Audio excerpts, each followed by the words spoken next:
Olá pessoal, sejam bem-vindos ao canal Entre Linhas. É o momento de nós explorarmos as entrelinhas da lição da Escola Sabatina. Pessoal, nesse trimestre, nessa série de 14 vídeos, nós estamos estudando aqui, semana a semana, o livro de Efésios.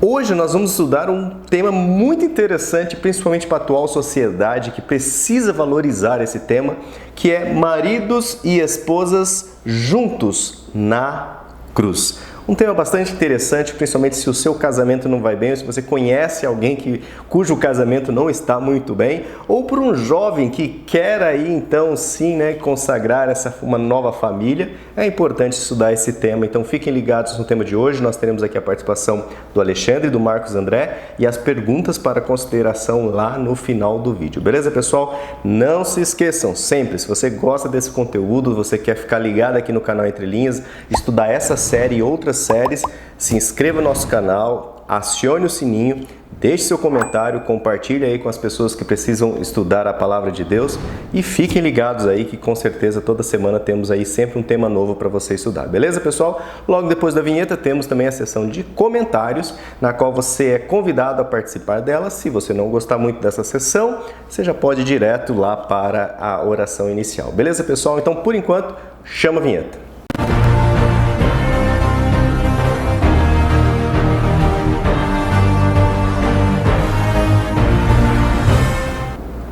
Bom, pessoal, chegamos aqui na parte dos comentários, uma parte bem gostosa, onde a gente vai interagir com você, ler o que você comentou, as suas impressões, aquelas perguntas para reflexão do irmão João Cavaco e tantos outros que participam semanalmente conosco aqui. Nosso muito obrigado, a gente já começa agradecendo.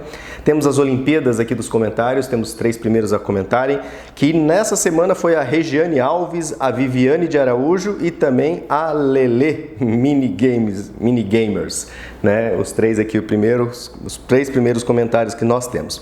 Vamos lá então a Regiane Alves. Olá, boa tarde, irmãos do canal Entre Linhas. Feliz sábado. Diante de uma sociedade onde o certo está errado e o errado está certo, cabe a nós, como cristãos, fazermos a diferença. Temos que ir na contramão do mundo, pois o que o mundo dita muitas vezes não é o correto. Sejamos vigilantes quanto ao nosso comportamento. Deus abençoe muito vocês. Obrigado aí por esse estudo tão esclarecedor sobre o livro de Efésios. Obrigado aí, Regiane, pelo seu comentário, pelas suas impressões aqui do vídeo. A Viviane de Araújo deixa um feliz sábado e deixa assim, aprendo muito com vocês, e deixa aqui um coraçãozinho. Muito legal, obrigado aí, Viviane. E também a Lele deixa feliz sábado, irmãos. Obrigado, que bom que deixou um feliz sábado. 3º lugar aqui no pódio. E agora temos aqui os demais comentários. A Maria Tereza Guerreiro, obrigado, aqui de Portugal. Olha, Maria Tereza, é conterrânea lá do irmão João Cavaco. Se conhece o irmão João Cavaco, Maria Tereza, deixa aqui os comentários. Eu conheço ele sim, é da mesma igreja. Ele é da Central de Lisboa. A Beth... bom sábado, bom ver vocês, esta lição promete, deixou o coraçãozinho. Bom ler também o seu comentário. A Beth aqui toda vez deixa o seu comentáriozinho, participando, se engajando aqui, ajudando a promover o vídeo. Lições fortes da Bíblia. Olá, que tal estão todos aí? Pergunta ele. Estamos bem, graças a Deus, principalmente meu filho que melhorou bastante o resfriado. Então essa semana agora é só glória a Deus. Que o bom Deus sempre abençoe vocês todos. Então Deus tenha abençoado. Minha sogrinha Esmeralda Viana, faz tempo que eu não conseguia ler o comentário dela aqui, ó. Boa tarde, meninos, boa lição a todos. Cheguei atrasada mais uma vez, mas deu tempo, sogrinha, de ler aqui o seu comentário, o seu abraço. Deus abençoe todos vocês. Obrigado. Ari Oliveira, bom sábado e boa lição a todos. Obrigado ao canal Entre Linhas. Cadê você, João Cavaco? Volta, Ricardo, hashtag. É isso aí, Ari, valeu, obrigado pelo seu comentário e vamos cobrar esse povo mesmo, Ari. Genésio Mioto, outro que sempre está conosco também. Genésio, obrigado pelo seu carinho, pela sua companhia aqui semanal. Ele diz assim: estamos aqui mais uma vez para falar sobre a lição que estamos estudando nesse trimestre. O Alexandre, na semana passada, veio falando como devemos tratar as pessoas de fora e dessa semana vem falando como tratar as pessoas de dentro. Que legal, como o Genésio coloca aqui a impressão e divide realmente o objetivo da lição. O apóstolo Paulo começa dizendo o seguinte: as mulheres devem ser submissas aos seus próprios maridos e os maridos devem amar as suas esposas, assim como Cristo é a cabeça da igreja, o marido é a cabeça da esposa. Agora, quando o esposo é descrente, a esposa deve ser a cabeça na parte espiritual do lar. Olha as impressões aqui do Genésio, que deixa o seu comentário. Obrigado, Genésio. A Margarida Mello deixa assim: boa tarde, irmãos, que a paz do Senhor esteja com todos. Valeu, obrigado, Margarida. A Ilza, né, a Edilza Nascimento, né, a Ziza Bra do YouTube, bom sábado, vídeo curtido, comentado e boa semana compartilhado, né, e boa semana a todos. Obrigado, Edilza. A Valdenice Mártires Cerqueira, aqui de Presidente Prudente, São Paulo. Olá, povo querido do canal Entre Linhas, agradeço a Deus pela oportunidade de estudar a lição com os pastores virtuais que amamos tanto. E ela continua: amém, hashtag volta Ricardo. E também a Valdenice deixa o hashtag aqui, pessoal, CCC, curtido, comentado e compartilhado. Chegou nessa parte, não esqueça, pessoal, de curtir, comentar e compartilhar. A Nilza Amaral, nossa, que elegância, Lúcio. Hoje eu só tô de amarela aqui, né, que eu vim aqui pro culto, mas estava todo de terno, todo com a casca de crente no último vídeo, né? Joivaldo, sabiamente estou aqui para conhecer mais e mais de Jesus. Que legal, Joivaldo, esse é o objetivo, levar as pessoas a conhecer mais a palavra de Deus e principalmente o autor da palavra, né? Não conhecer só a palavra. Até aqui nos ajudou o Senhor, feliz semana a todos. Amém, Joivaldo. A Marlene Boel, boa tarde, meus irmãos, feliz sábado. Marlene Boel, isso mesmo, acho que é a primeira vez que eu leio o comentário da Marlene, me perdoe se minha memória está falhando. Tânia BR, a Tânia sempre está conosco, que bênção ouvir vocês. Nem sempre escrevo algum comentário, mas sempre escuto vocês. Nós sabemos, Tânia, né? É difícil aí, mas obrigado porque nessa semana você conseguiu achar um tempinho e deixar o seu comentário e seu engajamento aqui. Adriana Kuhn, sempre deixando aqui o comentário. Olá, feliz sábado, queridos pastores virtuais, o Lúcio, o Alexandre e também o Marcos. E o Ricardo, sumido, né, nesse ano de 2024. Lição e Bíblia nas mãos, vamos que vamos na lição 9, uma melhor que a outra. Uma feliz semana na companhia de nosso Senhor Jesus Cristo. Hashtag, sempre vou até as perguntas do Lúcio, até a lição 10. Volta, Ricardo, já bateu o recorde de férias. Isso aqui tá pior que a férias do judiciário, né, povo? Ô, Ricardo, né? Tá com ano sabático, acho que deve estar tirando, né? Pior que é mesmo, é o 7º ano do canal, acho que você tá com ano sabático, né, Ricardo? Fala, confessa aí. Hashtag, faz o canal João Cavaco. Só não dá para todo mundo fazer o ano sabático, né, Ricardo? Pensou? Que é o 7º ano, então todo mundo estaria de férias. Nilza Amaral, vocês 4 são muito inspirados por Deus, meninos. Que Deus continue abençoando vocês a cada dia mais. Obrigado, Nilza, e realmente Deus tem cuidado da gente. É com muito carinho, né, e com o espírito assim de compartilhar e de aprender, né, que nós estamos aqui nesse ministério até hoje aqui, todos esses anos, semanalmente, gravando, até quando a gente viaja, tentamos manter sempre o conteúdo em dia. Quitéria diz assim: feliz sábado, CCC. Olha, Quitéria é a primeira vez aqui que nós lemos um comentário da Quitéria Garcia. Que legal. Quitéria, muito obrigado pelo seu comentário. Fica o incentivo aí, comente sempre, de preferência, né, logo no início da semana, para a gente poder ler durante a gravação para o próximo vídeo. A Hilda Pinheiro, a mãe do nosso querido amigo Ian. Ian, um abraço da família Entre Linhas para você estiver assistindo esse vídeo. Se você não conseguir escrever, peça para a mãe, né, que mamãe, o Ian é um baita de um homão, peça para a mãe, né, deixar um recado, né, Ian? Um abraço para você. Mas vamos aí, a Hilda Pinheiro diz assim: feliz sábado, amada família Entre Linhas. Ela fala entrelinhaniana. O Ian manda um abraço, mandei outro já, não está bem esses dias, né? Orem por ele, que Deus abençoe aí, Ian. Ela não fala aqui, mas que Deus cuide dos seus desafios que você está passando. O meu filhinho, o Murilo, também passou uns dias bem complicados aí com resfriado, uma alergia, mas graças a Deus, essa noite ele já dormiu bem. Se Deus quiser, essa próxima noite vai dormir melhor ainda. Ian, que Deus cuide aí nos seus desafios. Para que Deus anime o seu coração, porque anda meio entediado com tudo. É o mundo, né? É a fase também. A Quitéria também deixou aqui um coraçãozinho, né? Depois ela deixou um coraçãozinho. Obrigado, Quitéria, pelo seu envolvimento. E a Hilda ainda comenta assim: amo essa lição com o quarteto Entre Linhas. Sempre compartilho. Legal. A Cristiana... Cristiana, tá escrito assim, Cristiana Aguieiras, né? É o nome que que aparece aqui. Parabéns, irmãos, este estudo tem me ajudado bastante. Eu sou professora da Escola Sabatina aqui da IASD de Usina, no Rio de Janeiro. Olha, que legal! E a Sandra Bittar conhece, né, a Cristiana. Oi, Cristiana, feliz por saber que vocês estão aqui perto. Sou da IASD do Botafogo. É isso aí, ó. A Sandra já interagindo aqui com a Cristiana, da IASD de Usina, no Rio de Janeiro. Um abraço para os irmãos aí da IASD de Usina, no Rio de Janeiro. Também um abraço para os irmãos aqui da igreja de Maringá, aqui perto, né? Os irmãos estiveram aqui do Ministério de Louvor, estiveram aqui cantando com a gente, o Ministério Comunicação. E que bom, né, que eles estavam aqui com a gente, é de pertinho, e eles acompanham também o canal. Carlos Viseu, bom dia, meus irmãos, feliz semana, estou aqui em Manaus, portanto distante de muitos aqui, mas perto em oração e comunhão com o mesmo Deus. Que legal, Carlos Viseu falando lá de Manaus, né?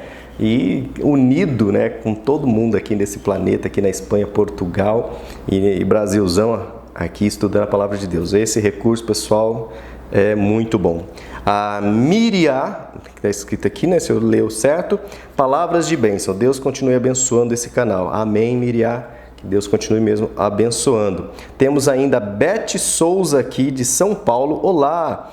Pelas coisas que temos visto e ouvido nesses últimos tempos, a sabedoria parece estar se extinguindo, diz a Beth. Realmente, Beth. Mas Deus a oferece gratuitamente e em abundância. Como que é, né? Está se extinguindo, mas Deus está dando em abundância e gratuitamente. Mas as pessoas não querem essa sabedoria divina, né? Prefere as outras coisas. E o Vinícius Dulce, né? Que é o que aparece aqui, diz um amém. Obrigado, né? Ele deve ter ouvido no vídeo alguma parte lá e deixa eu manifestar. Um amém, mandou um amém aqui. Temos aqui o comentário da Sandra Bittar. Olá, meninos e a todos da grande família Entre Linhas, grande mesmo agora, graças a Deus, sempre crescendo. Essa lição nos traz muitas reflexões, como sempre nos traz, né, Sandra? Contudo, gostaria de destacar o que considero mais desafiador aqui, qual seja a sabedoria de Deus. Pensar em sabedoria de imediato seria saber diferenciar o que é bom ou o que é ruim. E para saber diferenciar, não basta ter somente conhecimento, se faz necessário muito mais. Acredito que a leitura do mundo precede a leitura da mensagem, do texto, da palavra. Se eu não compreendo o mundo em que estou, né, ou quando a Bíblia foi escrita, terei dificuldades para entender a mensagem. Assim, necessitamos clamar sempre ao Espírito Santo para nos auxiliar a alcançar esse entendimento e essa sabedoria. A sabedoria divina influencia a nossa conduta diária, com certeza, Sandra. Na Bíblia encontramos que a sabedoria de Deus ela é pura, pacífica, amável, compreensiva, repleta de misericórdia, imparcial, sincera, insondável, profunda, imensurável e incomparável. Impossível comparar com a sabedoria humana e para o mundo a sabedoria de Deus ela é loucura. Mais uma vez, tenho dificuldade para conceituar algo que está tão profundamente ligado a Deus. Os demais desafios são o amor de Deus, o poder de Deus, o Deus triuno. Espero estar na eternidade para me aproximar deste conhecimento. Confiante em Deus, no Espírito Santo e em Jesus Cristo, vivemos na esperança de seguir o caminho e a verdade para a vida eterna. Hashtag, né, fui até o fim, hashtag volta Ricardo, e ela deixa assim a Sandra. Obrigado, meninos, pela missão. Deus abençoe vocês, familiares e todos aqui do canal Entre Linhas. Obrigado, Sandra, pelo carinho e pelo seu comentário. E o último comentário que nós temos aqui, não teremos o comentário do João Cavaco ainda, porque não deu tempo dele escrever ainda. Tem aqui da Helena Saraiva, que também sempre está conosco. Ele deixa assim: voltando como sempre, vocês são uma bênção pura, sem mistura. Graças a Deus por vocês. Ela deixa o CCC, curtido, comentado e compartilhado. Obrigado, Helena, por compartilhar nosso conteúdo. Hashtag foi até o final e até a lição 10. E aqui estamos na lição 10, lendo o seu comentário. Muito obrigado aí, pessoal, por todos vocês que comentaram e que comentarão e que estão envolvendo e impulsionando esse conteúdo aí nessa plataforma que é como uma faca. Você usa para cortar um delicioso pão ou alguns usam para assassinar a sua mente, assassinar a sua consciência, né? Mas nós estamos aqui para fatiar o pão da palavra de Deus com essa ferramenta. Obrigado a participação de todos vocês. E agora vamos iniciar então aqui como eu falei no último vídeo, com as pregações, pregações aqui do Alexandre, as pregações do Marcos André, porque cada comentário praticamente é um sermão, Mas antes, vamos clamar aqui a presença do Espírito Santo, para que o Espírito Santo nos guie nesse estudo e nos revele, como que a gente pode seguir essa mensagem tão poderosa aí da esposa, dos maridos, andarem conforme o plano de Deus na vida. Beleza? Vamos orar então?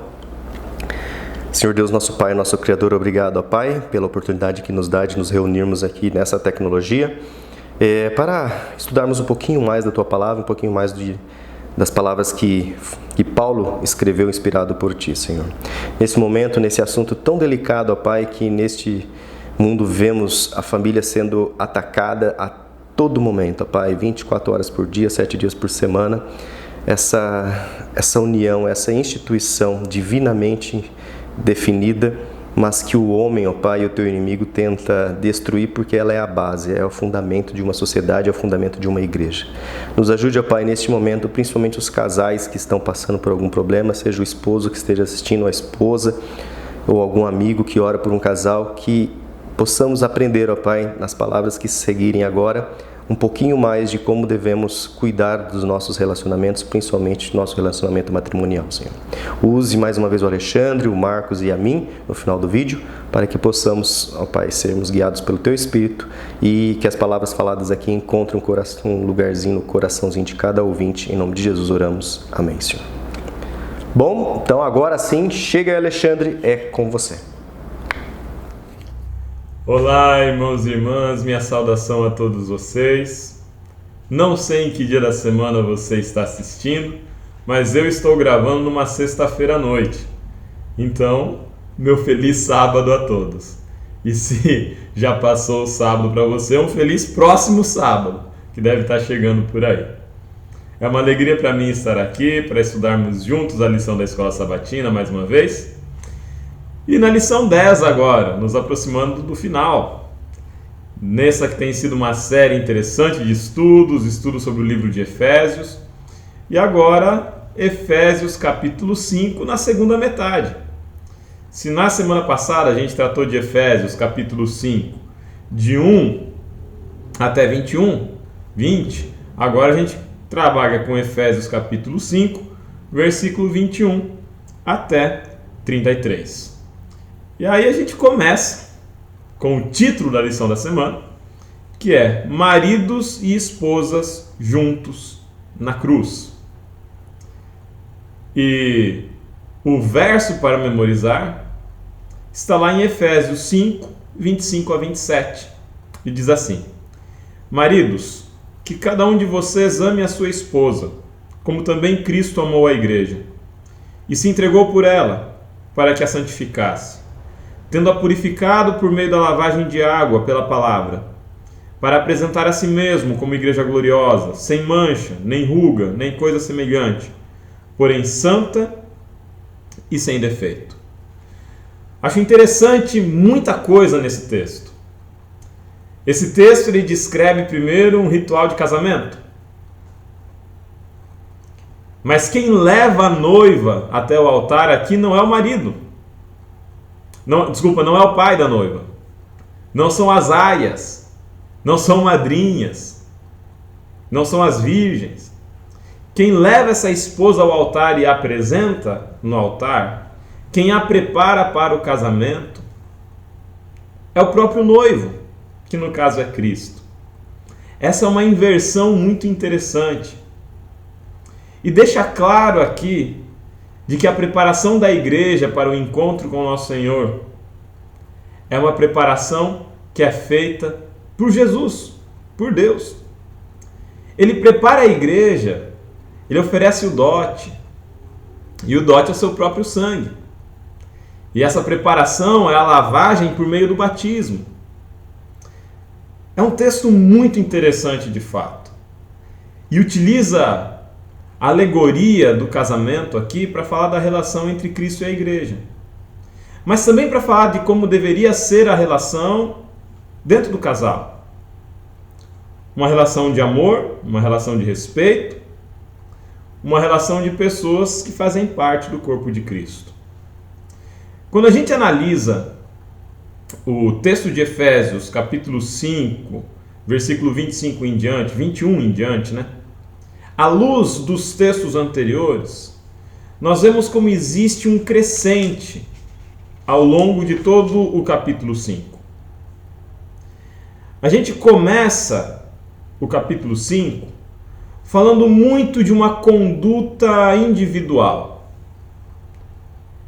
A gente avança ao longo do capítulo 5 falando de uma conduta em termos sociais, em termos coletivos, que envolve família, casamento e comunidade. Nós percebemos aqui que a intencionalidade de Cristo para a igreja e do apóstolo com o texto é a de produzir uma série de restaurações que caminham em termos amplos da restauração das relações na humanidade, na sociedade, a restauração das relações na igreja, no corpo de Cristo, e a restauração da família, indo do macro para o micro.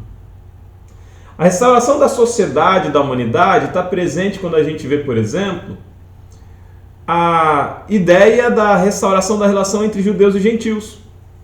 Que não há mais grego, não há mais judeu, não há mais gentil, não há mais romano.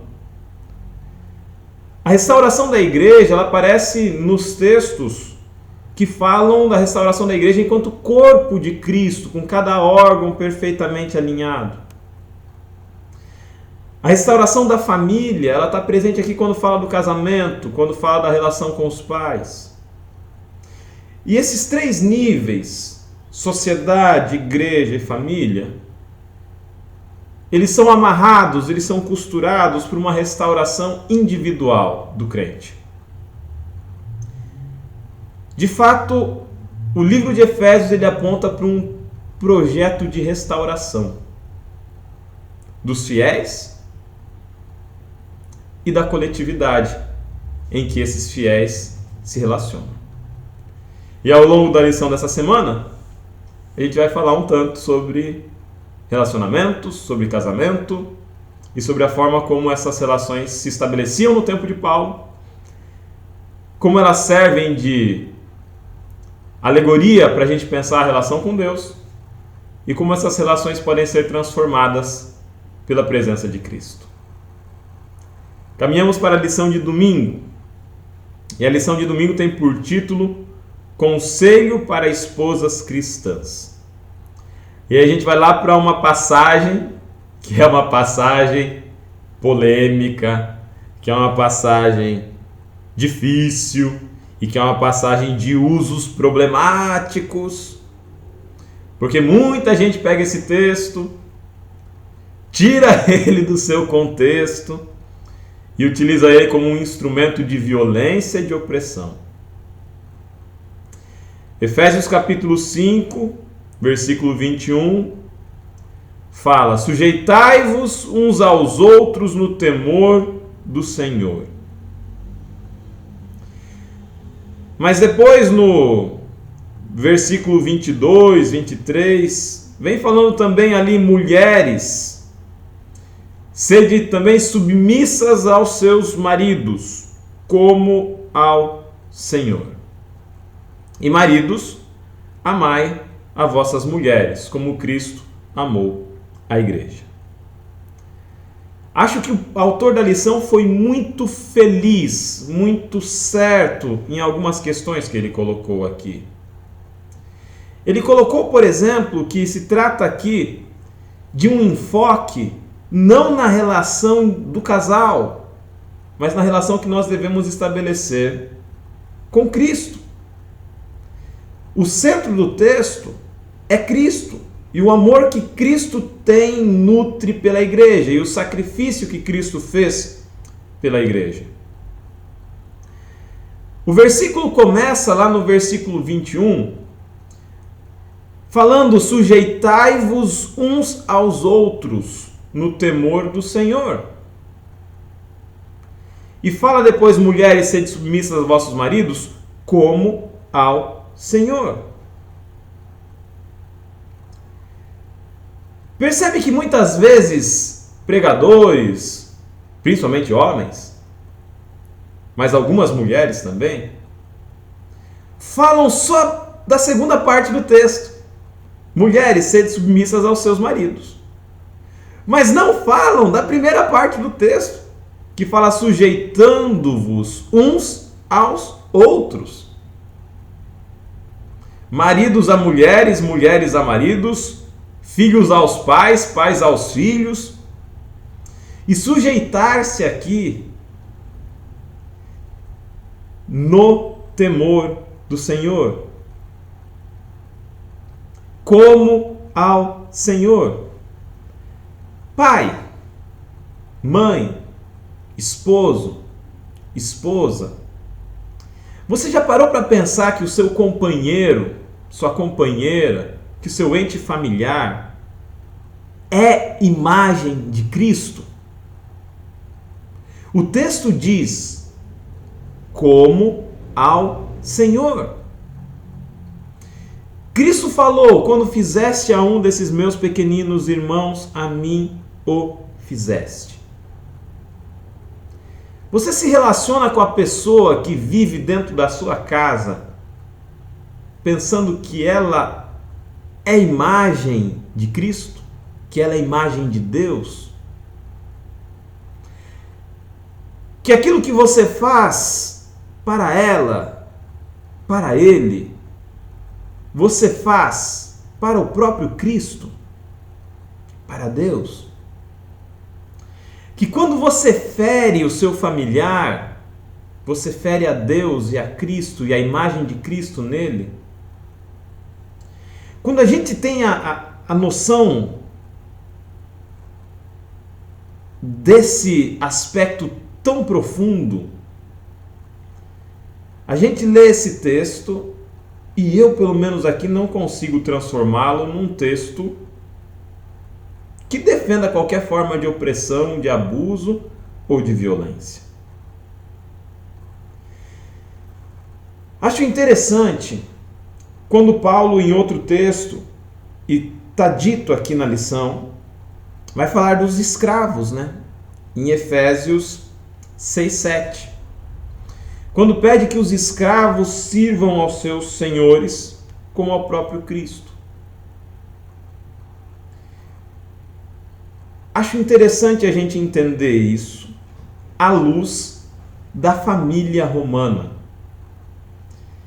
E aí existe um equívoco, um erro, em tentar interpretar as relações descritas no texto de Efésios como sendo relações diretamente aplicáveis às famílias hoje, no aspecto da submissão feminina, seja no aspecto do escravo.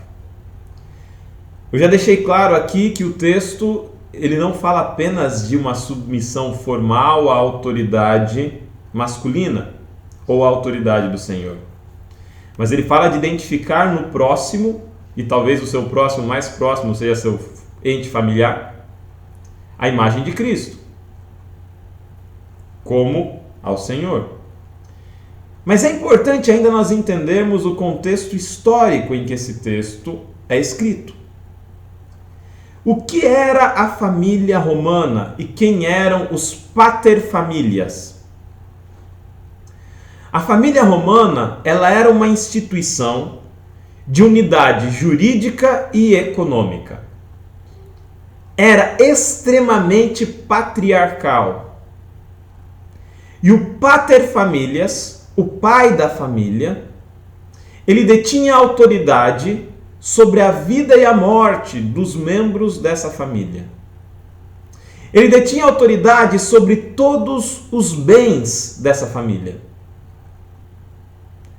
Acho muito interessante, recomendo a leitura desse livrinho aqui, História da Vida Privada, de Felipe Arias e de Jorge Duby. É um livro que retrata muito da cultura do primeiro século, da cultura do tempo em que Paulo escreve. E eu vou pedir licença para ler alguns trechos desse texto, falando da família romana. Diz o seguinte: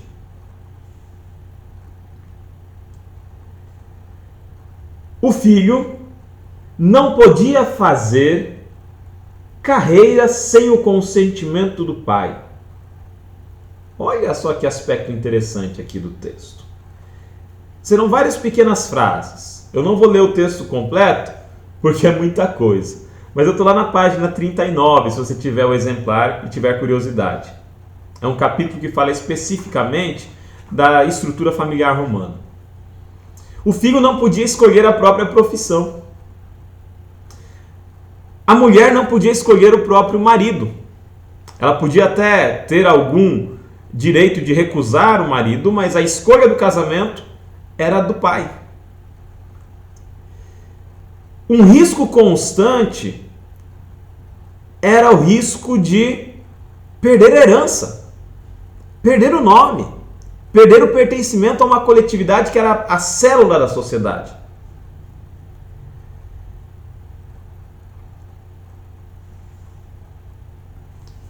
Veja esse parágrafo que interessante.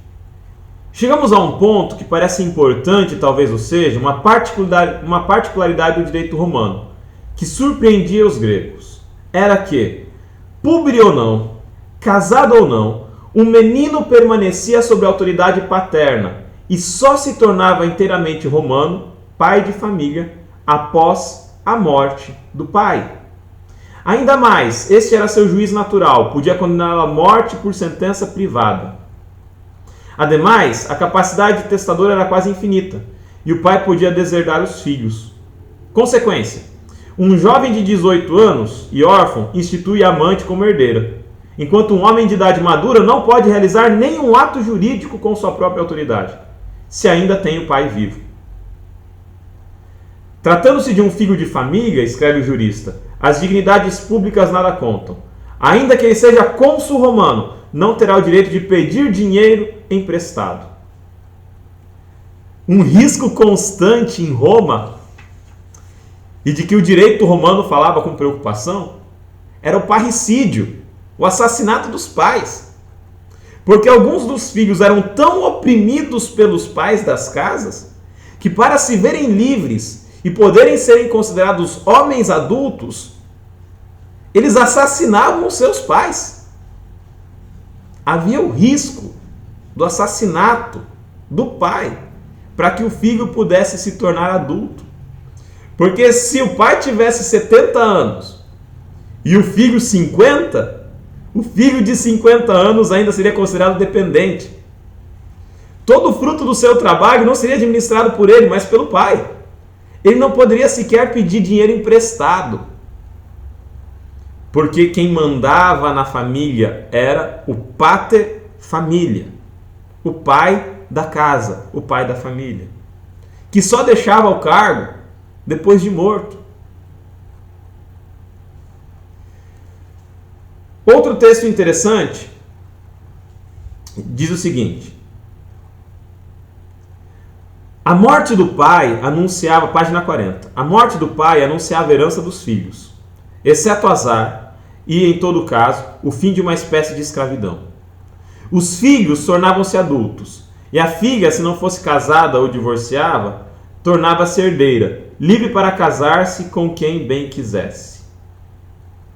Ainda era preciso que a autoridade da herdeira não recaísse sobre outra autoridade, a do tio paterno.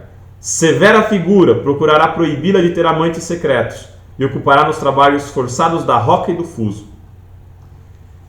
Mesmo quando o pai morria, no caso das mulheres, ainda corria o risco de ter um tio que poderia ter autoridade para ocupar o lugar paterno. Qual era o caso ou o lugar da mulher na concepção de casamento agora?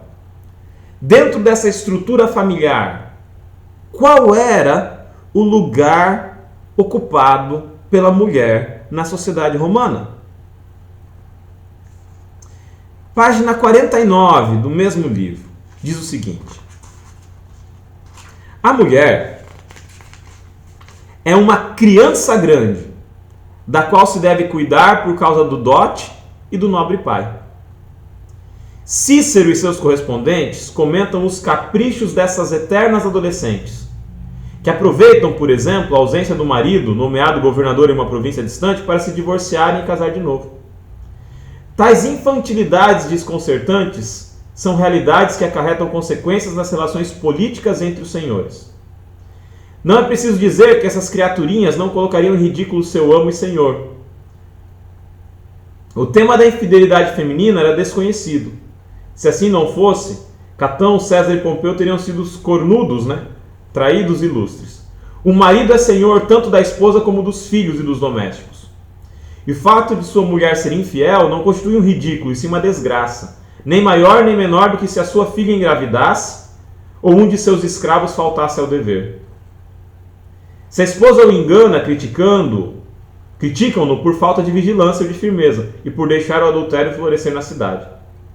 Assim como repreendemos os pais muito fracos que mimam os filhos, os quais acabarão caindo na delinquência, aumentando a insegurança pública.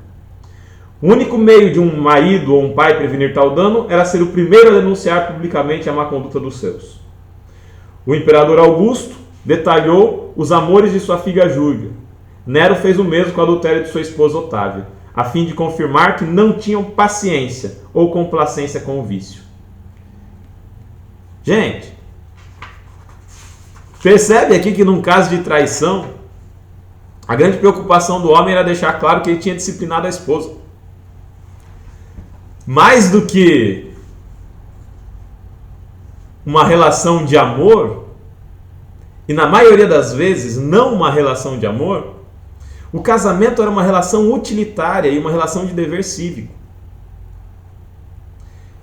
Em que um pai de família, um senhor todo-poderoso, contraía núpcias com uma mulher cuja única preocupação era gerar filhos e manter a família. E cujo relacionamento no casamento seria feliz e tolerado.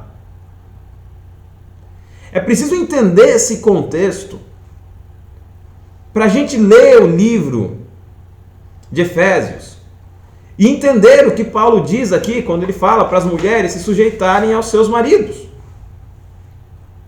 Se por um lado é preciso dizer, faça isso como ao Senhor, tenha consciência de que essa figura que divide a casa com você é a imagem de Cristo. Paulo fala para mulheres numa sociedade em que o homem tinha poder absoluto sobre a sua casa. Sejam elas uma casa formada por homens, por mulheres, por escravos, por servos. A única figura toda soberana e toda poderosa nessa casa era o pater família. Era o pai da casa. Num contexto em que muitas vezes os filhos tentavam assassinar o pai para se verem livres e poderem ser adultos, completos. Se a gente não entende esse texto, a gente pega a ideia da submissão feminina e fica querendo aplicar a todas as famílias da nossa sociedade hoje. Acho interessantíssimo o texto que Ellen White traz e é apresentado na lição de domingo aqui, do Lar Adventista, página 92, e diz assim, à luz do que lemos, note no texto: se o marido é grosseiro, rude, impetuoso, egoísta, ríspido, opressor, não diga jamais que o marido é o cabeça da esposa e que ela deve em tudo ser sujeita, pois ele não é o senhor, nem é o marido, no verdadeiro significado do termo. Ellen White não defende aqui nenhum tipo de relacionamento abusivo. O texto de Paulo é um texto escrito a partir de alegorias do seu contexto.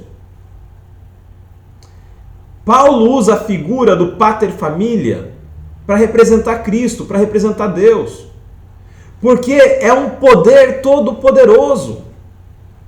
Eu tenho 33 anos hoje. Meu pai está chegando quase nos 60. Se ele ouvir isso, ele vai ficar bravo. Está com 56. Em todo caso, nós dois estamos submetidos ao mesmo pater família, que é Cristo Jesus. Paulo utiliza a figura do pai da casa, do pai da família, para representar Deus. Porque a instituição da família era também uma instituição jurídica. Era ele que julgava. Era ele que atribuía sentença. Era ele que condenava. E em caso de crime, era ele quem pagava. No caso de crime de um dos membros da família, toda a família poderia ser punida. O pai da casa poderia ser punido pelo crime de um dos membros. Em certa medida, Cristo faz isso quando ele toma sobre si os nossos pecados e as nossas iniquidades. A alegoria do casamento de Cristo como sendo o esposo e a igreja como sendo a esposa é uma alegoria que se torna muito mais rica quando a gente entende o contexto histórico romano, que é de onde Paulo está falando. Paulo é um judeu romano. Paulo é um judeu escrevendo aos Efésios, que eram gregos e romanos, e judeus e cristãos. Entender isso permite para nós acessarmos o texto com uma riqueza muito maior. Última passagem aqui vai falar da relação entre homem e mulher dentro do casamento na concepção moral e estoica. Se a gente vai lá para o texto na página 54 e 55 do História da Vida Privada, nós temos ali uma associação entre muitos elementos da moral estoica e, posteriormente, do cristianismo. Por exemplo, com relação à conduta sexual. Depois de Paulo e no tempo dos romanos, os estoicos vão dizer que a única finalidade da relação sexual é a procriação. Eu me encanto por muita coisa que os estoicos dizem, trouxe os estoicos aqui na semana passada, eles falam coisas interessantes. O domínio próprio, o autocontrole, a serenidade diante do sofrimento, a ideia de só agir sobre as coisas que nós temos poder e não agir acerca das coisas que nós não temos poder de agir. E nos pacificarmos com relação a elas. Mas os estoicos tinham outros aspectos também. Procuravam um autocontrole tão intenso, tão profundo, que transformava muito das suas relações em meras relações utilitaristas. E viam no envolvimento sexual dentro de um casal, por exemplo, uma finalidade principal e única que é a reprodução. Isso está presente em parte do cristianismo hoje, que fala que sexo no casamento só existe para a reprodução. Muitos dos cristãos do segundo século, do terceiro século, vão ser muito alimentados pela moral estoica. Essa moral, gente, já estava no tempo de Paulo. Nos textos de Efésios, em alguns elementos aparece ali a moral estoica. Paulo não era estoico, mas a sociedade com a qual ele conversava tinha muitos elementos de estoicismo. Às vezes a gente pensa nos romanos pagãos como pessoas que eram totalmente desprovidas de um senso de pudor, dadas a toda sorte de prostituição, mas nem todos. Haviam romanos estoicos que passariam nos testes mais rigorosos dos cristãos mais rigorosos do nosso tempo. Irrepreensíveis com relação à conduta, mas totalmente destituídos do espírito. Fica a recomendação de leitura. Eu não vou separar mais tempo para isso, mas vale a pena. Dê uma olhadinha.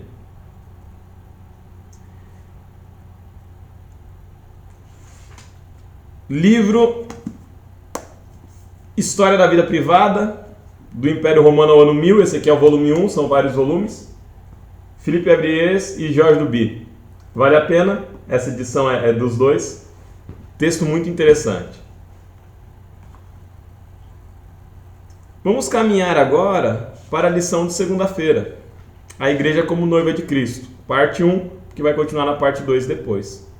Pede para a gente comparar aqui Efésios 5, 25 a 27 e 29 com Ezequiel 16, 1 a 14. No texto de Efésios, nós temos aqui uma relação em que o noivo prepara a noiva para o casamento. Já descrevi ela quando a gente estudou o verso para memorizar. o texto da lição ele vem falando que o noivo ama a igreja como sua noiva, entrega a si próprio como dote de casamento, lava a noiva, prepara ela para o casamento, né? Comunica a palavra da promessa e prepara e enfeita a noiva. E por fim se casa com a noiva, contrai as núpcias. O texto de Ezequiel 16, 1 a 14 contém todos esses elementos. Eu acho o texto de Ezequiel ainda mais bonito, porque demonstra Deus resgatando Israel de uma condição de miséria, de um nascimento indigente, ensanguentado. Fala que Israel estava largada em uma poça de sangue à beira do caminho, e Deus resgata Israel. Deus limpa Israel, deixa Israel formosa, Israel cresce, contrai núpcias, casa. Deus se casa com Israel. Mas eu acho interessante que o autor da lição, ele não segue a leitura para depois do verso 15. Depois do verso 15 nós temos uma cena trágica. Aquele Israel, e eu te convido, continue lendo depois do verso 15 de Ezequiel 16. Não para no 14, continue. Nós temos ali um Deus que resgata, que cura, que salva de um nascimento indigente, que lhe dá joias, que lhe dá tesouro, que lhe dá roupa, perfume. Mas depois essa mulher que foi resgatada, que foi amada, ela se entrega à prostituição. Ela se prostitui com os egípcios, com os assírios, com os babilônios, com os caldeus. Ela se prostitui com deuses estranhos. Ela entrega os próprios filhos como sacrifício a deuses. Ergue altares, postes ídolos. O texto diz: matou os meus filhos. E Deus promete juízo sobre essa mulher. Diz que ela caiu tão baixo a ponto dela não receber mais pela sua prostituição, mas pagar.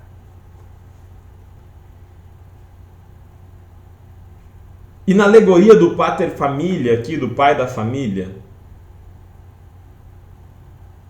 Deus emite juízo sobre essa igreja, sobre essa mulher.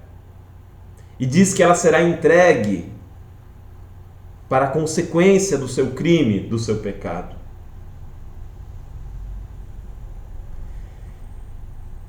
A alegoria do pai de família é a alegoria de alguém que é juiz, que é provedor, que é senhor. Não é a alegoria de um casamento na sociedade ocidental do ano de 2023. É uma alegoria que nos permite entender o poder de um Deus todo-poderoso, que emite juízo, que provê, que supre de bens materiais, de vida, de salvação, de justiça, que ama de forma assombrosa, que resgata e que convida para uma vida superior. Eu comecei falando que a ideia de Efésios, é a ideia de uma série de resgates. Um resgate de um indivíduo, um resgate de uma sociedade, um resgate de uma igreja, um resgate de uma família. Essa é uma oferta que está presente até hoje. Não se esqueça que o cabeça da sua casa é Cristo. Não se esqueça que o cabeça da igreja é Cristo. Não se esqueça que você pode ter 90 anos. O Senhor da sua casa é Cristo. Não sejamos parricidas, não vamos tentar matar Cristo para se colocar no lugar. Tome sobre si o meu jugo e aprendei de mim, que sou manso e humilde de coração. Porque o meu jugo é suave e o meu fardo é leve. Um abraço para todos vocês. Que tenhamos todos a honra de sermos chamados pelo nome dessa família, pelo nome de Cristo. Tchau, tchau. Olá, você que nos acompanha através do canal Entre Linhas, você que faz parte da família Entre Linhas, afinal nós nos encontramos aqui todas as semanas com o objetivo de estudarmos juntos a Palavra de Deus, e hoje não será diferente. Vamos dar continuidade ao nosso estudo da carta do apóstolo Paulo aos Efésios, essa carta tão importante para o nosso conhecimento prático a respeito do cristianismo. Afinal, o apóstolo Paulo, ele utiliza teologia para explicar coisas do dia a dia, como nós gostamos de fazer aqui no canal Entre Linhas. Pelo menos nós tentamos fazer aqui. Nós tentamos demonstrar que o cristianismo é uma religião de prática. Afinal, Jesus Cristo, que é o nosso modelo, Jesus Cristo é o modelo do cristianismo, ele não era um filósofo que ficava apenas parado, ensinando, discursando. Jesus Cristo teve uma vida de prática. Ele ia ao encontro das pessoas, ele colocava a sua crença, né, aquilo que ele ensinava, em prática na vida das pessoas. E assim também deve ser o nosso cristianismo. Nós devemos, ao máximo, buscar o conhecimento teológico para que possamos aplicar no nosso dia a dia, a nossa vida, o nosso pensamento, a nossa forma de falar, as nossas atitudes devem ser moldadas por aquilo que nós conhecemos a respeito de Cristo e a respeito da palavra de Deus. Nós vamos continuar aqui o estudo de hoje, que fala sobre teologia, né? Cristologia, que é a área da teologia que estuda Cristo, e também sobre eclesiologia, que é uma área que estuda a igreja, a eclésia, né? E também sobre o casamento. Então o apóstolo Paulo pega ensino teológico para falar sobre algo prático, sobre relacionamento matrimonial, que é algo que nós necessitamos muito de aprendizado para vivermos os nossos relacionamentos, né?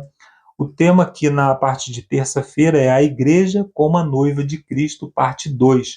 Você já estudou aí com o Alexandre a parte 1 a respeito de Ezequiel no capítulo 16, a comparação que o autor faz entre essas duas passagens da Bíblia. E agora nós vamos para 2 Coríntios, no capítulo 11, dos versos 1 a 4.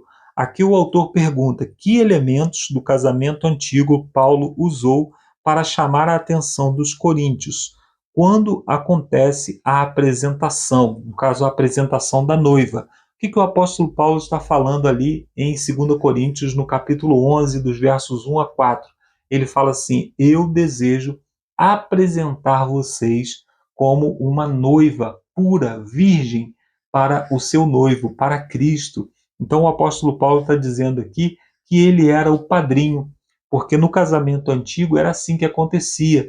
Como que acontecia o casamento antigo? O noivo ia até a casa da noiva e conversava com o pai da noiva. Quando ele conversava com o pai da noiva, ele fazia a promessa de casamento, se tornava noivo a partir dessa promessa e pagava um dote, pagava um valor para essa noiva, pagava um valor para que ela pudesse se preparar para o casamento. E então ele voltava para sua casa para preparar um lar, para preparar um local onde eles morariam. Isso demorava mais ou menos um ano, geralmente demorava um ano, mas o compromisso de casamento já estava firmado, inclusive com um contrato, né? Então era um pouco diferente do noivado como acontece hoje. E o padrinho ou as madrinhas, né, no passado elas tinham esse papel, o papel de preparar a noiva. Como que preparava a noiva? Eles vestiam a noiva com aquele dote que havia sido dado, né? Eles compravam roupas bonitas para o casamento, preparava ela para que ela ficasse bela para o seu noivo, e assim, quando ele voltava, ele esperava encontrar a sua noiva bonita, bem vestida e principalmente pura. A pureza era muito importante. E isso se aplica ao que Jesus Cristo fez. Ele veio até aqui, pagou o dote do casamento, ele entregou a sua própria vida, né? Pagou o preço para nos comprar para ele e voltou para nos preparar um lugar. Então nós estamos hoje esperando o noivo. Qual é o nosso papel? É ser encontrado com umas vestes de justiça que Cristo providenciou para nós e sermos encontrados também preparados no sentido de puros, no sentido de imaculados, virgens, no sentido de incontaminados das impurezas desse mundo. Aqui o autor diz, então, que a noiva era apresentada pelo padrinho ou pelo seu pai, né, que era o normal de acontecer. Então, o apóstolo Paulo, quando ele diz ali em 1 Coríntios que ele desejava entregar, ele estava se colocando como pai da igreja, ali, né, como alguém que gerou a igreja a partir dos ensinamentos de Cristo, ou como um padrinho, como alguém que acompanhava a noiva, né, que é até um papel um pouco mais adequado, né? Aí o apóstolo usou costumes e funções do casamento para destacar o relacionamento de Cristo com a sua igreja num padrão cronológico. Então, o primeiro passo era o noivado, quando o noivo ia até a casa daquela jovem, né, e conversava com o pai dela e oferecia, então, o dote, pagava o dote. Foi isso que Cristo fez, né? Ele veio, firmou seu compromisso com a igreja e pagou o preço. Ele morreu pelos nossos pecados, né? Ele pagou o preço mais alto de todos. E o segundo passo era a preparação da cerimônia de casamento. Isso acontecia na casa da noiva, né? A noiva ficava se preparando para essa cerimônia. A cerimônia de casamento em si, ou as bodas, né, como acontecia no passado, acontecia quando o noivo vinha com uma comitiva para a casa da noiva. Ela não sabia exatamente quando ele ia chegar, né? Então a noiva era apresentada nesse momento. Então, quando Jesus Cristo voltar, né, o retorno de Cristo é o momento em que nós seremos apresentados, né? Então, quando Cristo noivo voltará para reivindicar a igreja como noiva e apresentá-la a si mesmo, é o que diz aqui o autor. O casamento antigo começava com um desfile noturno. Então, o noivo saía com um cortejo da sua casa, né, com lâmpadas, que é o que nós vemos lá em Mateus, no capítulo 25, na parábola das 10 virgens, né, indo em direção ao lar da noiva, né, com tochas iluminando e tudo mais, né. Então, a cerimônia de casamento acontecia quando a noiva seria apresentada ao noivo. Então é o que nós aguardamos hoje, né? Nós hoje somos a noiva e aguardamos a vinda do noivo para nos encontrar para as bodas do Cordeiro, né? Aí o autor pergunta aqui no final, que mensagem devemos tirar de todas essas imagens positivas, felizes e esperançosas? Então, hoje o noivo prometeu voltar, né? Isso é algo que deve nos motivar, porque Jesus Cristo prometeu que voltaria, e isso deve ser motivo de muita alegria para nós. Afinal, Jesus Cristo veio e pagou o dote, porque ele não voltaria para buscar a sua noiva, né? E ele espera nos receber como noiva, pura, virgem. Mas foi ele quem providenciou as vestes, afinal nós não nos apresentamos diante do nosso noivo com as nossas próprias vestes, com a nossa própria justiça, mas com a justiça de Cristo. Então, nós estamos fundamentados na justiça de Cristo, que não pode falhar, que foi vencedor, e nós estamos apoiados também na promessa daquele que jamais deixou de cumprir uma de suas promessas. Então, nós devemos ter esperança quanto a essa imagem, a imagem do casamento. O noivo irá voltar. Nós não sabemos quando, mas ele irá voltar. Aqui na parte de quarta-feira nós temos o título Ame a sua esposa como a si mesmo.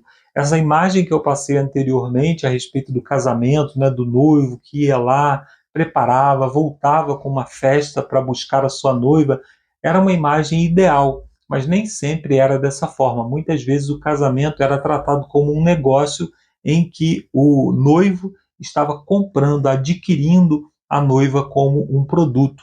E isso fazia com que ele pensasse que podia, inclusive, abusar da sua esposa, que ele podia descartar a sua esposa ou até agredi-la, né? Então isso muitas vezes acontecia e era a parte disfuncional, como nós temos hoje relacionamentos disfuncionais, naquela época não era diferente.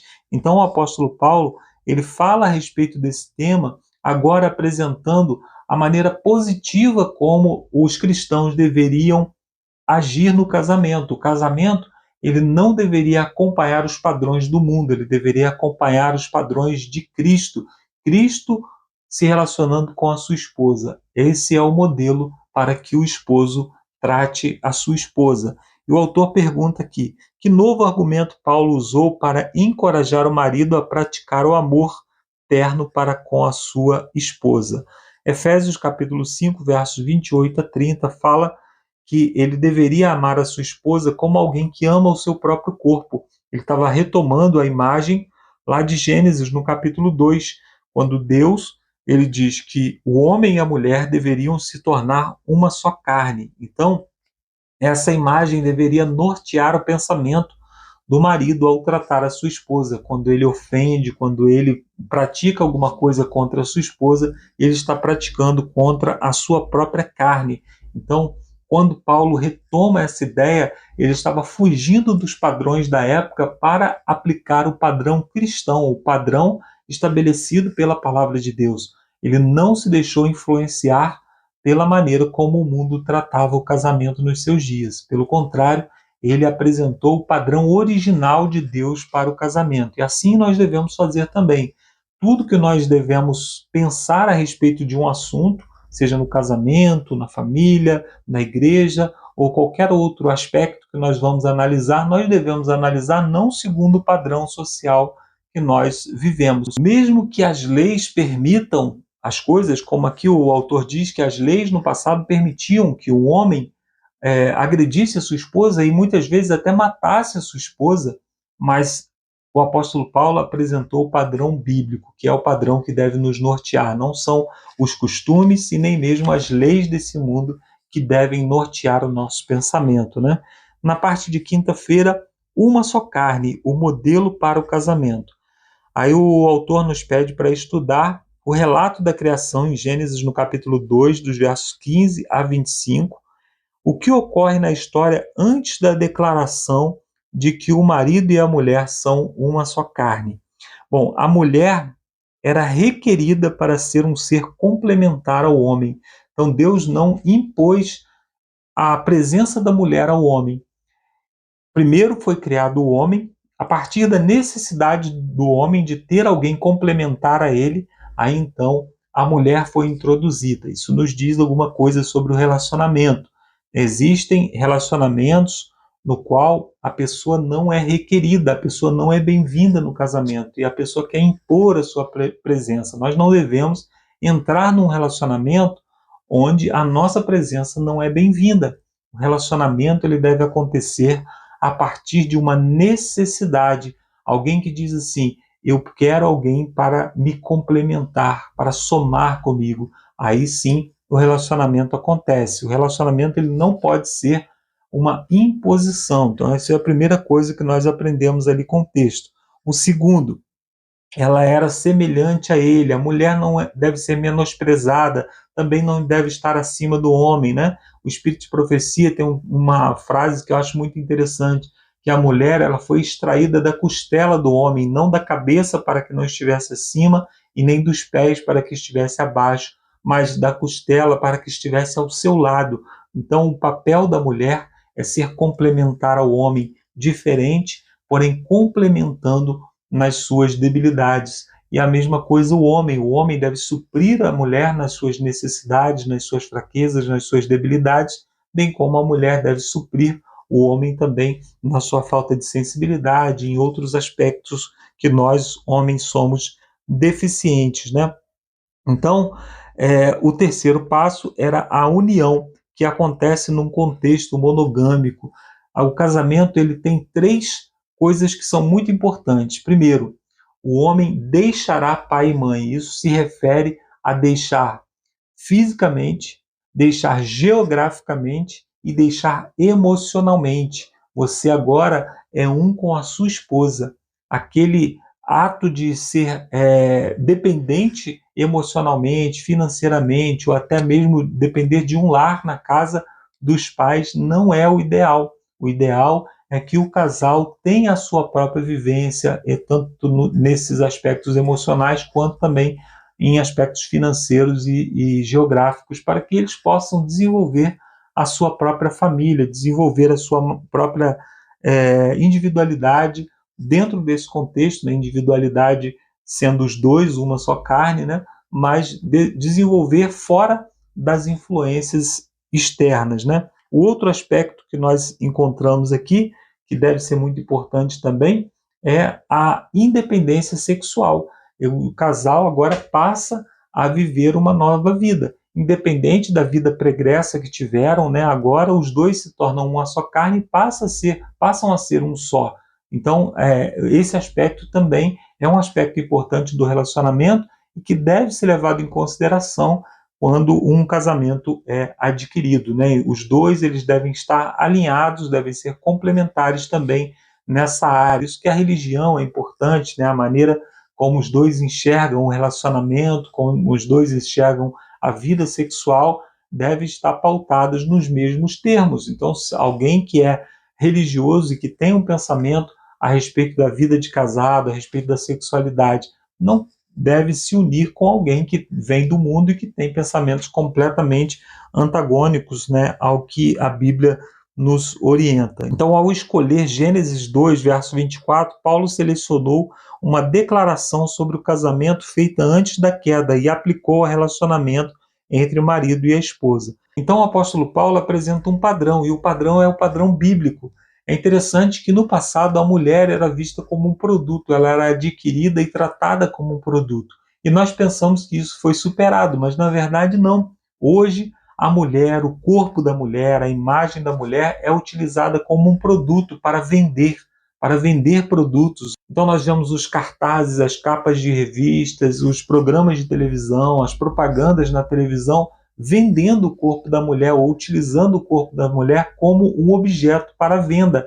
Isso se reflete também nos relacionamentos. A mulher é descartável. O homem adquire uma mulher, né, na forma de pensar e descarta. A prova disso é que nós vemos aí muitos relacionamentos que se desfazem e a mulher acaba depois disso acumulando as funções de mãe e de pai na educação dos filhos, porque o pai simplesmente descarta aquela família porque tem a mentalidade de algo passageiro, de algo descartável. Não é assim que a palavra de Deus nos instrui a respeito do casamento. O casamento é uma união de duas carnes que se tornam uma e se tornam até que a morte separe, né? Então isso é muito importante de nós refletirmos a respeito disso.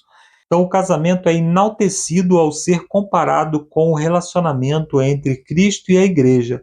Além disso, pensando na ligação da igreja com Cristo através das lentes do casamento carinhoso, obtemos uma nova clareza sobre o relacionamento com Cristo. É muito comum vermos as pessoas utilizando Efésios no capítulo 5 para falar a respeito do homem subjugando a mulher, porque diz ali, né, que a mulher deve se submeter ao seu marido. No entanto, o que Paulo está fazendo, na verdade, é apresentando um padrão muito mais elevado para o casamento, um padrão em que a mulher é respeitada como sendo igual ao homem e a mulher é exaltada no contexto de como que Cristo exalta a sua igreja, como que Cristo pagou um alto preço para a sua igreja, né? Aqui na parte final, Efésios 5, verso 33, serve como um resumo do conselho de Paulo em Efésios, capítulo 5, verso 21 e 32. O autor pergunta, né? Se você é casado, como pode implementar mais plenamente esses princípios em seu casamento? Então, quando o casamento tem no seu contexto amor e respeito, que é sobre o que o apóstolo Paulo está falando aqui, esse casamento é um casamento que vai atender os padrões divinos, que é um casamento abençoado por Deus.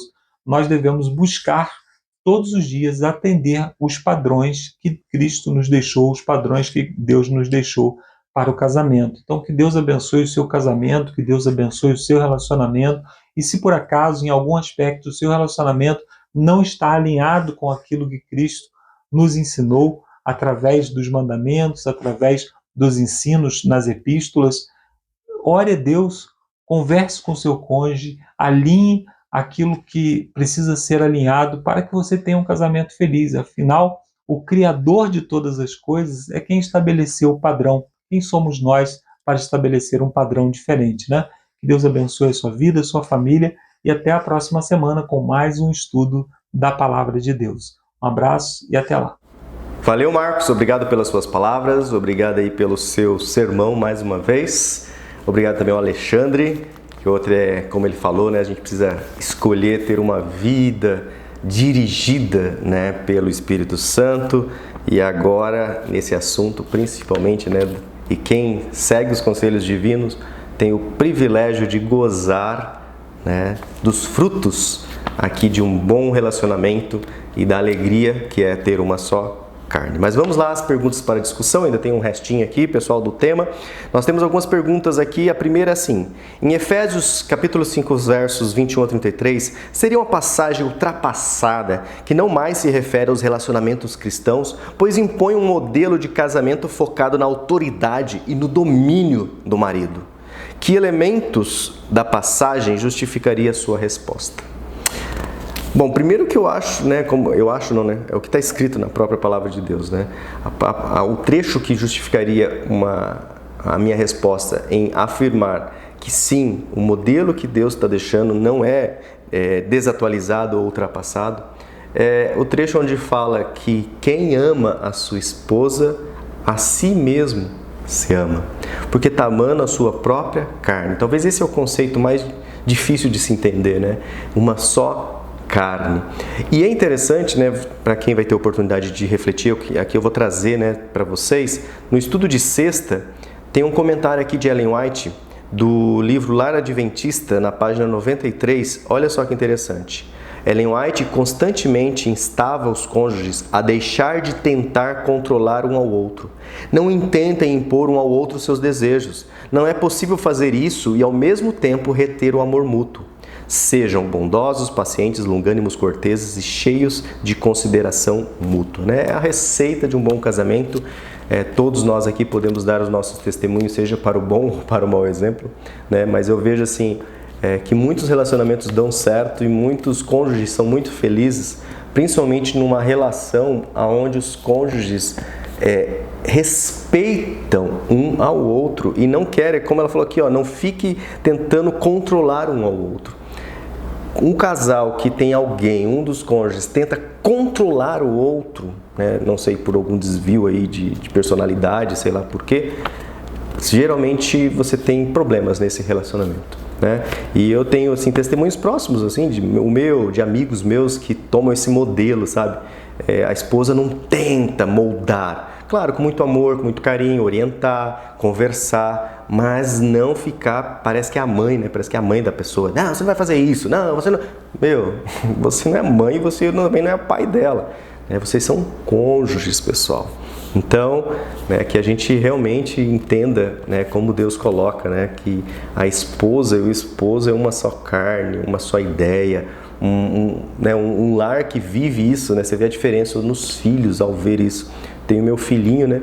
E ó, que ele ainda é especial. E ele, quando ele vê eu e minha esposa, sabe, abraçando, às vezes a gente brincando, né? Você vê que ele fica olhando assim, ele dá aquele sorriso, né? Porque ele sente, ele fala assim, poxa, né? Que clima legal, que clima feliz que eu tô crescendo aqui dentro. E nós sabemos, né? Como é triste, às vezes, os filhos verem os pais brigando, os pais se maltratando, os pais, né, se degladiando muitas vezes, isso, né, daqui para baixo, né, nos níveis que a gente escuta. Mas vamos lá, né? O que Efésios 5, 21 ao 3 oferece à pessoa com problema matrimonial? Bom, pessoal, um monte de conselhos. Conselhos de que, primeira coisa, né, você precisa entender Cristo. Porque se é para você, né, ser o cabeça da sua família, assim como Cristo é a cabeça da família, você vai ver que o Cristo não fica gritando com a família dele, que Cristo não fica, né, sendo um cara autoritário com a família. Cristo ama a sua igreja. Cristo é longânimo, tem paciência. Já pensou se Cristo não tivesse paciência comigo? Eu não estaria aqui, né? Cristo já estaria em outros, né, em outros planos aqui desse mundo. Mas Cristo com muita paciência, com muito amor, vai, Lúcio, vem por aqui, Lúcio, vem por aqui, Lúcio. Olha, vai dar choque aí. E você vai, toma o choque, aí você volta e tá aqui o pai com os braços abertos. Então, sabe, que os casais que têm problema, a gente já começou logo lá na introdução, né, que eles possam refletir, né, principalmente agora em Efésios capítulo 5, versos 21 em diante, né, nesses conselhos. Leia lá o Lar Adventista, né, nós temos, estava conversando ainda hoje com um amigo lá no trabalho, não sei quantos universitários, professores ou pessoas aqui que gostam de estudar, mas lá onde eu trabalho, todos têm artigos científicos, lê livros e mais livros, né, sobre a ciência, sobre uma teoria, sobre um teorema. E quando vai criar um filho, tentativa e erro. Quando vai se relacionar com uma outra pessoa que tem toda uma psicologia diferente, uma criação diferente, vai na tentativa e erro. Vai, cadê? Temos livros e mais livros, né? A começar pelo Lar Adventista, a começar pela Bíblia, mas fora esses livros ainda temos vários outros livros de psicólogos, de psicoterapeutas que tratam casais, falando, olha, faz isso, que vai dar certo. Mas não, a gente precisa errar. Eu vejo pessoas, né? Por isso o tema da lição anterior, né? Sobre sabedoria, vivendo com sabedoria. Por isso que eu falei, né? Tem muita gente inteligente, que tem muito conhecimento, mas tem pouca sabedoria. Sabedoria, né, vem do Espírito Santo, de nos humilharmos perante Ele e falar assim, vamos seguir o que Deus manda. Terceira pergunta, alguns argumentam que o relato cristão lá em Gênesis 1:2 é uma metáfora e que houve bilhões de anos de evolução. Paulo usou o relato porque o considerava literal? É uma pergunta. Com certeza, pessoal. Paulo, né, tanto Paulo, Jesus e todos, né, que viveram aí por volta do ano 30, né, nessa missão do Evangelho, nunca, em momento algum, falou assim, ó, o Velho Testamento, as cartas, né, os livros de Moisés, né, o Pentateuco, as leis de Moisés, de forma alguma nos trouxe alguma palavra, alguma ideia que pudesse denotar algo figurativo, de maneira alguma. Não sei porquê, né, as pessoas até têm... Quando eu não era adventista, não entendia a palavra de Deus, eu também pensava assim, Velho Testamento, um monte de historinhas, um monte de folclores, né, populares, e depois veio o Evangelho. O Evangelho é algo real, algo palpável. E depois você vai estudando, não, toda a palavra de Deus é muito palpável. Historicamente, arqueologicamente, né? O Rodrigo Silva que nos ajuda sempre aí, né? Então, sim, Paulo usou porque ele acreditava assim que era literal. E o último, pessoal, o conceito de uma só carne nos ajuda a entender a santidade do casamento e por que os casais devem fazer tudo possível para proteger essa santidade. Uma só carne, né? Paulo fala, quem é que vai maltratar a sua própria carne? Quem é que vai deixar a sua carne passar fome? Pelo contrário, ele afirma, né? Você vai cuidar da sua carne, você vai alimentar a sua carne. Então, a esposa faz parte, né, de uma só carne. E isso é interessante, porque ao mesmo tempo que você mantém a sua individualidade, que um não tenta controlar o outro, mas é importante que os casais também tenham noção que eles, né, são um casal. Senão, né, cada um começa a fazer suas coisas, cada um começa... Aí não tem por que também estarem juntos, né? Se vocês não têm o mesmo caminho a seguir, porque que juntaram as suas vidas, juntaram as suas carnes. Então é importante isso, e principalmente para quem tem algum problema, né, principalmente com adultério, essas coisas, é importante que ele fala, poxa vida, a minha carne, a minha esposa é uma só carne, como que eu posso nisso quebrar, né, essa santidade de uma só carne, porque ao fazer o que muitos, né, e que o mundo fala que é normal por aí, eu vou estar manchando essa santidade. E engraçado que o mundo começa com essas teorias, né, de trisal, de tantas coisas que estão na moda por aí, achando, né, que a sociedade... não, é normal, você pode fazer normal. Eu já falo com minha esposa, imagina, você e a sua esposa e um filho, já tem toda uma mecânica lá, que é certamente até complexa, né, com o seu trabalho, o trabalho dela, suas rotinas. Agora você imagina o que o mundo coloca aí. Eu tenho, assim, eu não cheguei a viver isso, mas eu trabalho com muitas pessoas que infelizmente, né, são filhos, né, de duas famílias que os pais separaram. É uma outra dinâmica, tem outros monstros internos que as pessoas que passam por essa situação têm que saber lidar, e a sociedade coloca que é normal. Não, normal, separou, uma semana fica com o filho, com o pai, outra semana fica com a mãe, aí quando chega com a mãe tem o namorado da mãe, quando chega com o pai tem o namorado do pai, aí tem os filhos do namorado da mãe, os filhos da namorada do... Então assim, e a sociedade acha que isso é tranquilo. Uma criança de 4, 5 anos sabe lidar com isso assim, né? Eita, como eu falei, né? Livros e mais livros falando sobre as questões, mas a gente não lê. Nesse momento, o que vale é a ideologia, o que vale é o que eu acho, e não o que você tem de pesquisas e de estudos nessa área, que nesse momento é jogado no lixo. Era só isso então, pessoal. Foi rapidão essas 4 perguntas aqui. Eu espero que Você que tem um lar abençoado, continue abençoando, santificando o seu lar com seus cultos, com louvor a Deus no seu lar, com seus filhos, né? Que você realmente é um cristão verdadeiro. Se você ainda não tem esses costumes, ore a Deus, puxe aí seu cônjuge, né? Assim, vamos ter que tornar esse lar cristão. Esse lar não parece um lar cristão. Lá na igreja a gente parece cristão. Aqui em casa, isso cadê? Porque essa casa aqui tá normal, igual a do vizinho, né? Não tem louvor, não tem culto, não tem... né? Só tem as coisas normais, tem Netflix, HBO, Prime, Paramount, tem tudo isso, né? Só não tem a Novo Tempo, não tem um piano, não tem nada disso. Então, que o seu lar realmente seja um pedacinho do céu aqui nessa terra, né? Por escolhas, que você escolha isso e Deus vai continuar abençoando. Beleza, pessoal? Vamos encerrar então? Encerramos com uma oração, assim como nós iniciamos essa lição. Vamos orar? Santo Deus, nosso Pai, obrigado, Senhor. Obrigado porque o Senhor nos deixou um manual de vida, que é a Palavra de Deus, e que nos instrui em todos os aspectos, e principalmente quando nós vamos deixar os nossos pais e vamos nos unir, ó Pai, ao nosso cônjuge para formar mais um núcleo familiar. Ajude, ó Pai, tenha misericórdia desse mundo nesse momento que vivemos, de cada lar aqui. O Senhor conhece as dificuldades, as dores de todos aqui, né, que às vezes já somos filhos, ó Pai, de lares desestruturados, de lares que passaram por muitos traumas, e que nós não repitamos, ó Pai, isso no nosso próprio lar, que a gente possa buscar esse padrão que vem lá do alto, mesmo falho, imperfeito, mas que a gente busca, ó Pai, no nosso limite, mas que o Senhor, ó Pai, nos ajude a atingir esse limite e que nós possamos escolher fazer parte, ó Pai, dessa família celestial. Nos ajude e abençoe a cada lar que participa desse estudo. Em nome de Jesus oramos. Amém, Senhor. Bom, pessoal, é isso aí então. Terminamos aqui a 10ª lição e nos vemos já na 11ª lição, 11ª, 12ª, 13ª, 14ª. E acabou o livro de Efésios. 11ª lição, suprema lealdade a Cristo. E aí continua mais um estudo sobre esse livro tão instrutivo como o livro de Efésios, essas palavras de Paulo. Se cuidem, pessoal, fiquem com Deus. Deixe seus comentários, isso é muito importante. Até lá, se Deus quiser. Tchau, tchau.